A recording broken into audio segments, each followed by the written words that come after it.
Днешната ми тема е пари.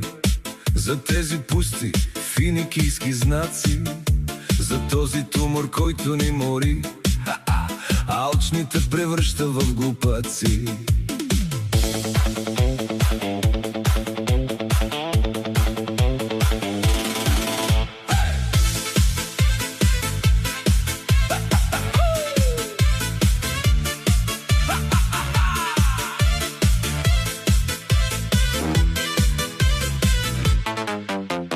Трудиш се и бачкаш за пари, животът го налага и притиска.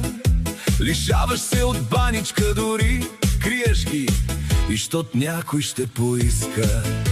Блъскаш се от ранните зори, вечер ли е, ден ли е, не знаеш, и живота си продаваш за пари. Мечта ти е и с тях да си играеш.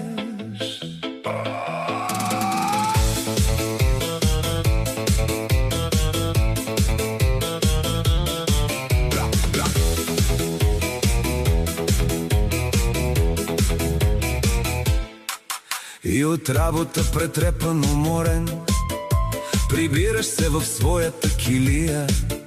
Натрупал си парички без проблем, но хапваш маргаринче на филия. Живота ти, той бавна се топи и времето лети, не спира. Обзебен си от пустите пари, пари, пари, а накрая някой друг ти ги прибира.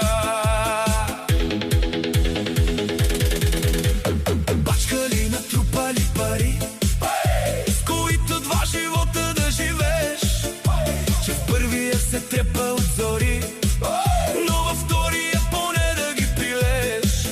В живота си преследваме пари и жадуваме за тях, купнеем, готови да убиваме дори, мислейки, че вечно ще живеем.